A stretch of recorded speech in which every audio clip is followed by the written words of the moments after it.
Welcome back inside the Fox Sports 1 newsroom. I'm Alan Massengeld with Warren Barton, our soccer analyst here on Fox Sports 1. The news this afternoon breaking. Chuck Blazer, his testimony to the FBI has been released, albeit in redacted form. But, of course, he is the former General Secretary of CONCACAF. Also, he was a member of the Executive Committee of FIFA. Some people say he is the one that spearheaded this news coming out in the last few days about what's been going on with FIFA and all the indictments. Now, here's what he testified to. During my association with FIFA and CONCACAF, among other things, I and others agreed that I or a co-conspirator would commit at least 2 acts of racketeering activity. Among other things, I agreed with other persons in or around 1992 to facilitate the acceptance of a bribe in conjunction with the selection of the host nation for the 1998 World Cup.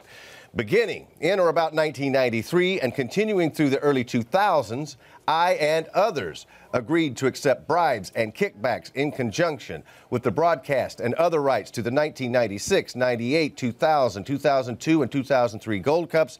Beginning in or around 2004 and continuing through 2011, I and others on the FIFA Executive Committee agreed to accept bribes in conjunction with the selection of South Africa as the host nation for the 2010 World Cup.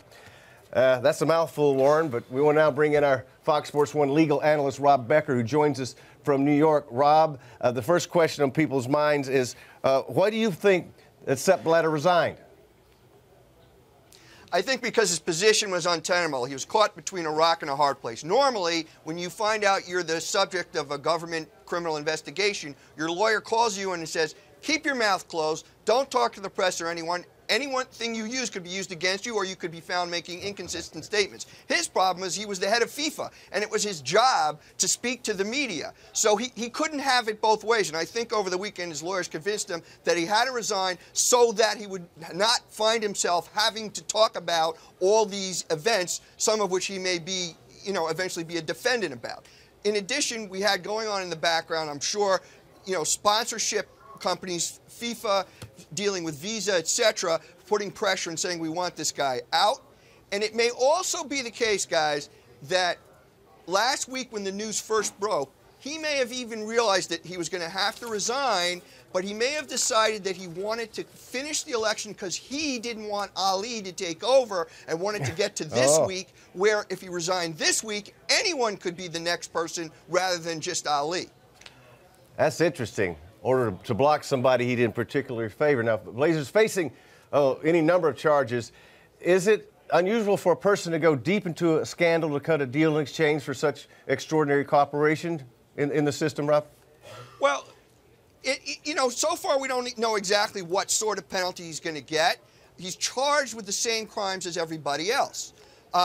Obviously, he wouldn't have done this if he didn't think that in the end, the judge would be lenient to him, and that probably is going to happen. If he continues to cooperate, he's going to assume that the judge will be lenient to him, although I'm sure there's no explicit agreement in that regard.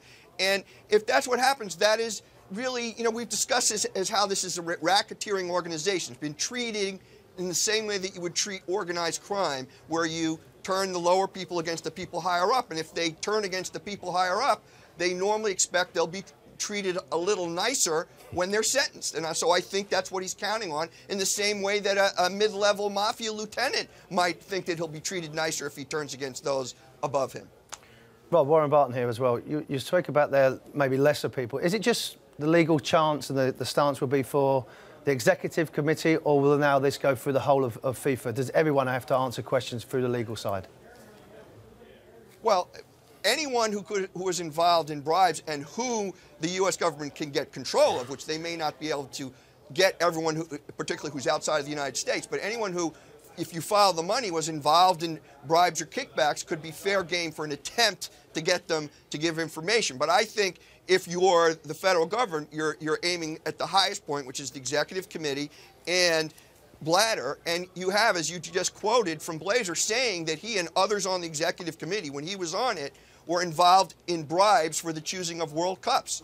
And he was even on the executive committee from 97 to 98. So in the year leading up to the France World Cup, he already knew that there had been a 5-year effort involving bribes for France. And I wonder if he spoke to anyone on the executive committee about that one and about South Africa and perhaps 2 others that are coming up. I mean, that's I think where we're vectoring in that direction. That's where I think the government's going.